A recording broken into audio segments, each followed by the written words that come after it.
Chapter 16. After dinner, all the gang turned out to hunt for turtle eggs on the bar.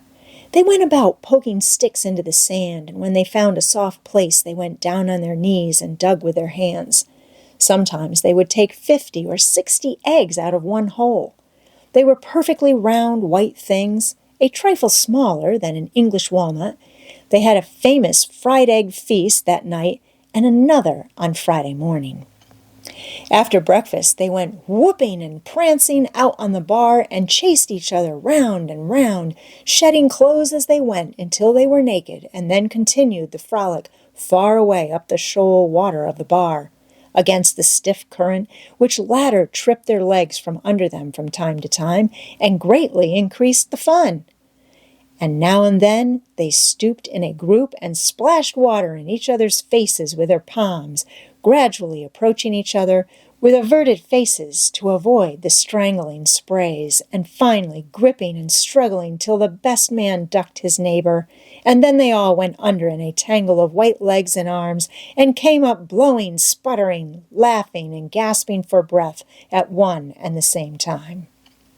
When they were well exhausted, they would run out and sprawl on the dry, hot sand, and lie there and cover themselves up with it, and by break for the water again and go through the original performance once more. Finally, it occurred to them that their naked skin represented flesh-colored tights very fairly, so they drew a ring in the sand and had a circus, with 3 clowns in it, for none would yield this proudest post to his neighbor. Next they got their marbles and played knucks and ring-taw and keeps, till that amusement grew stale. Then Joe and Huck had another swim, but Tom would not venture, because he found that, in kicking off his trousers, he had kicked his string of rattlesnake rattles off his ankle, and he wondered how he had escaped cramp so long without the protection of this mysterious charm. He did not venture again until he had found it, and by that time the other boys were tired and ready to rest. They gradually wandered apart, dropped into the dumps, and fell to gazing longingly across the wide river to where the village lay drowsing in the sun. Tom found himself writing Becky in the sand with his big toe. He scratched it out and was angry with himself for his weakness. But he wrote it again nevertheless. He could not help it. He erased it once more and then took himself out of temptation by driving the other boys together and joining them. But Joe's spirits had gone down almost beyond resurrection. He was so homesick that he could hardly endure the misery of it. The tears lay very near the surface. Huck was melancholy too. Tom was downhearted, but tried hard not to show it. He had a secret which he was not ready to tell yet, but if this mutinous depression was not broken up soon, he would have to bring it out. He said with a great show of cheerfulness, "I bet there's been pirates on this island before, boys. We'll explore it again. They've hid treasures here somewhere. How'd you feel to light on a rotten chest full of gold and silver, hey?" But it roused only faint enthusiasm, which faded out with no reply. Tom tried 1 or 2 other seductions, but they failed too. It was discouraging work. Joe sat poking up the sand with a stick and looking very gloomy. Finally he said, "Oh, boys, let's give it up. I want to go home. It's so lonesome." "Oh, no, Joe. You'll feel better by and by," said Tom. "Just think of the fishing that's here." "I don't care for fishing. I want to go home." "But, Joe, there ain't such another swimming place anywhere."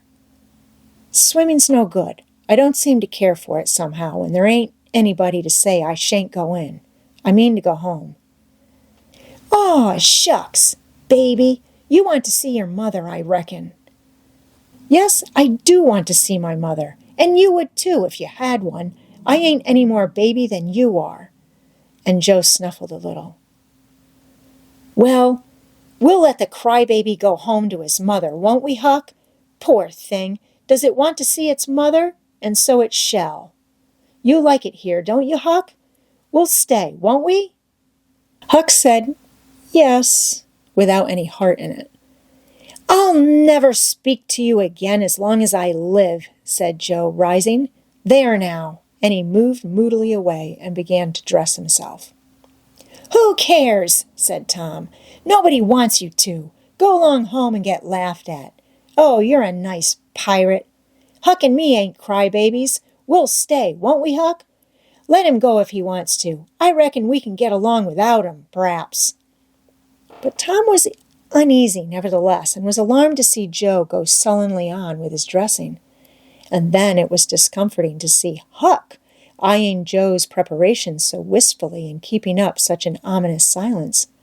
Presently, without a parting word, Joe began to wade off toward the Illinois shore.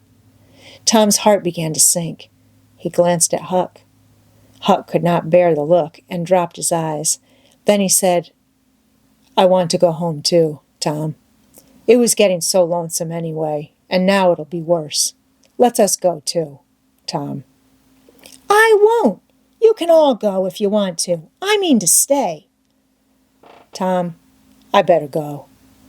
Well, go along. Who's hindering you?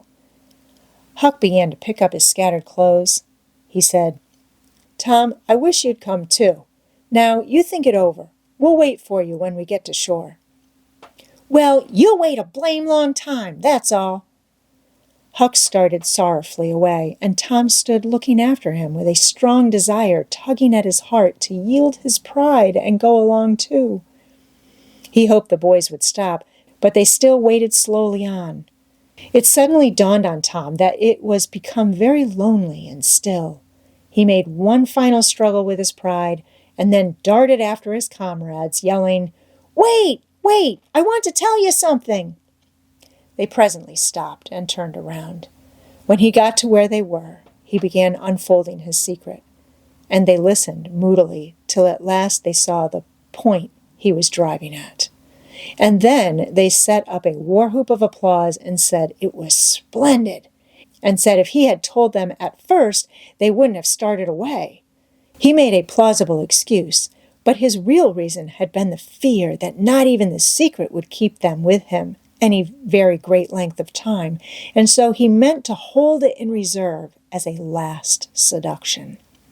The lads came gaily back and went at their sports again with a will, chattering all the time about Tom's stupendous plan and admiring the genius of it. After a dainty egg and fish dinner, Tom said he wanted to learn to smoke now. Joe caught at the idea and said he would like to try too, so Huck made pipes and filled them. These novices had never smoked anything before but cigars made of grapevine, and they bit the tongue and were not considered manly anyway. Now they stretched themselves out on their elbows and began to puff, charily and with slender confidence. The smoke had an unpleasant taste, and they gagged a little, but Tom said, Why, it's just as easy. If I'd 'a knowed this was all, I'd 'a learnt long ago. So would I, said Joe.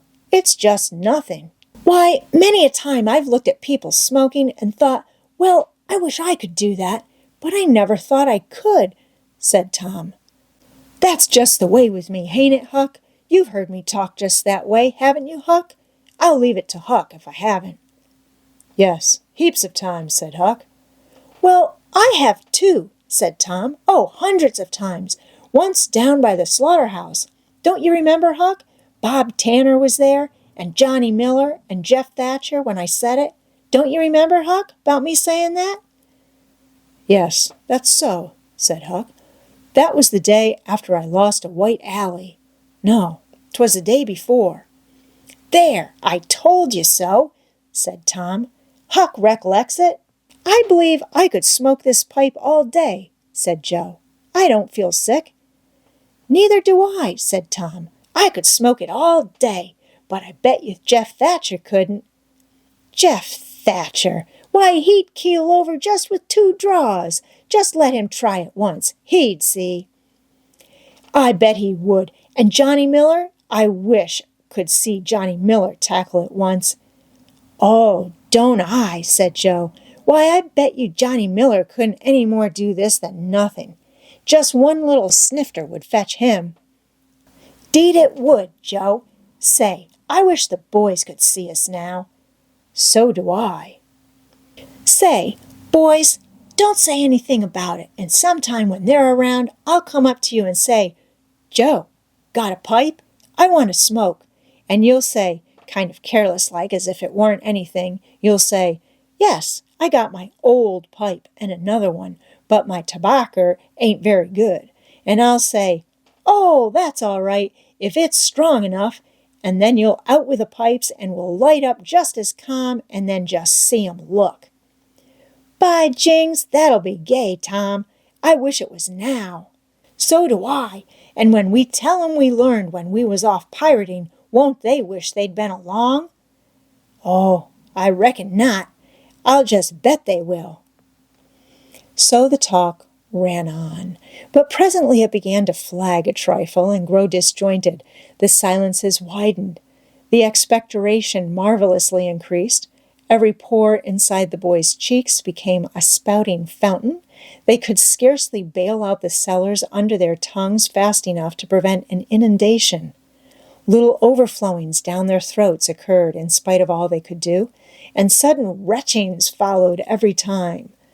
Both boys were looking very pale and miserable now. Joe's pipe dropped from his nerveless fingers. Tom's followed. Both fountains were going furiously, and both pumps bailing with might and main. Joe said feebly, "I've lost my knife. I reckon I better go find it." Tom said, with quivering lips and halting utterance, "I'll help you. You go over that way, and I'll hunt around by the spring. No, you needn't come, Huck. We can find it." So Huck sat down again and waited an hour.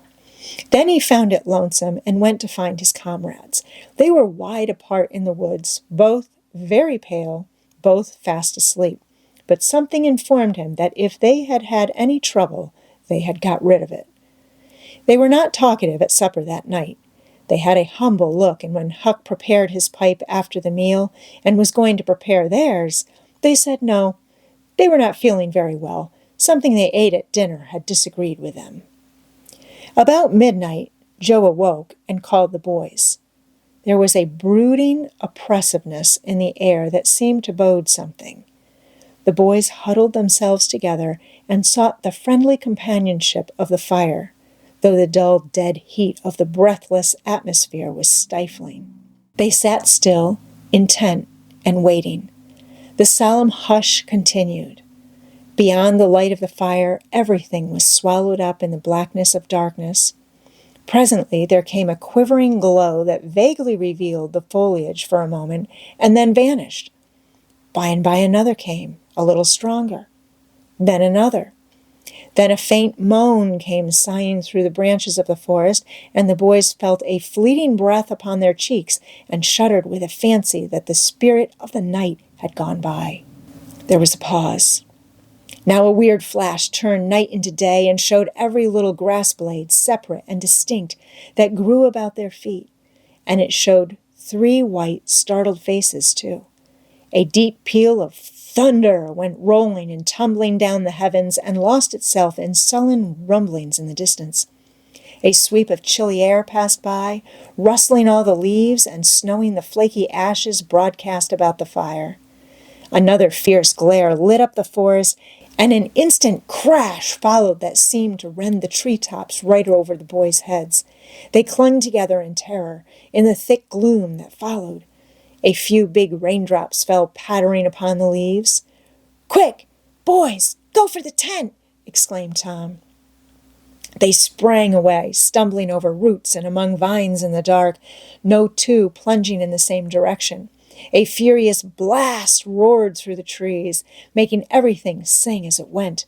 One blinding flash after another came, and peal on peal of deafening thunder. And now a drenching rain poured down, and the rising hurricane drove it in sheets along the ground. The boys cried out to each other, but the roaring wind and the booming thunder blasts drowned their voices utterly. However, one by one they straggled in at last and took shelter under the tent, cold, scared, and streaming with water. But to have company in misery seemed something to be grateful for. They could not talk. The old sail flapped so furiously, even if the other noises would have allowed them. The tempest rose higher and higher, and presently the sail tore loose from its fastenings and went winging away on the blast. The boys seized each other's hands and fled, with many tumblings and bruises, to the shelter of a great oak that stood upon the river bank. Now the battle was at its highest. Under the ceaseless conflagration of lightning that flamed in the skies, everything below stood out in clean-cut and shadowless distinctness. The bending trees, the billowy river, white with foam, the driving spray of spume flakes, the dim outlines of the high bluffs on the other side, glimpsed through the drifting cloud rack and the slanting veil of rain. Every little while, some giant tree yielded the fight and fell crashing through the younger growth, and the unflagging thunder peals came now in ear-splitting explosive bursts, keen and sharp and unspeakably appalling. The storm culminated in one matchless effort that seemed likely to tear the island to pieces, burn it up, drown it to the treetops, blow it away, and deafen every creature in it, all at one and the same moment. It was a wild night for homeless young heads to be out in. But at last the battle was done, and the forces retired with weaker and weaker threatenings and grumblings, and peace resumed her sway. The boys went back to camp, a good deal awed, but they found there was still something to be thankful for, because the great sycamore, the shelter of their beds, was a ruin now, blasted by the lightning, and they were not under it when the catastrophe happened. Everything in camp was drenched, the campfire as well, for they were but heedless lads like their generation and had made no provision against rain. Here was matter for dismay, for they were soaked through and chilled. They were eloquent in their distress, but they presently discovered that the fire had eaten so far up under the great log it had been built against, where it curved upward and separated itself from the ground, that a handbreadth or so of it had escaped wetting. So they patiently wrought until, with shreds and bark gathered from the undersides of sheltered logs, they coaxed the fire to burn again. Then they piled on great dead boughs till they had a roaring furnace and were glad-hearted once more. They dried their boiled ham and had a feast, and after that they sat by the fire and expanded and glorified their midnight adventure until morning, for there was not a dry spot to sleep on anywhere around. As the sun began to steal in upon the boys, drowsiness came over them, and they went out on the sandbar and lay down to sleep. They got scorched out by and drearily set about getting breakfast. After the meal, they felt rusty and stiff-jointed and a little homesick once more.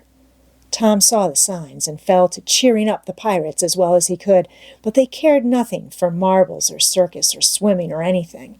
He reminded them of the imposing secret and raised a ray of cheer. While it lasted, he got them interested in a new device. This was to knock off being pirates for a while and be Indians for a change. They were attracted by this idea, so it was not long before they were stripped and striped from head to heel with black mud like so many zebras, all of them chiefs, of course, and then they went tearing through the woods to attack an English settlement. By and by they separated into 3 hostile tribes and darted upon each other from ambush with dreadful war whoops and killed and scalped each other by thousands. It was a gory day. Consequently, it was an extremely satisfactory one. They assembled in camp toward supper time, hungry and happy, but now a difficulty arose. Hostile Indians could not break the bread of hospitality together without first making peace, and this was a simple impossibility without smoking a pipe of peace. There was no other process that ever they had heard of. 2 of the savages almost wished they had remained pirates. However, there was no other way, so with such show of cheerfulness as they could muster, they called for the pipe and took their whiff as it passed in due form. And behold, they were glad they had gone into savagery, for they had gained something. They found that they could now smoke a little without having to go and hunt for a lost knife. They did not get sick enough to be seriously uncomfortable. They were not likely to fool away this high promise for lack of effort. No, they practiced cautiously after supper with right fair success, and so they spent a jubilant evening. They were prouder and happier in their new acquirement than they would have been in the scalping and skinning of the Six Nations. We will leave them to smoke and chatter and brag, since we have no further use for them at present.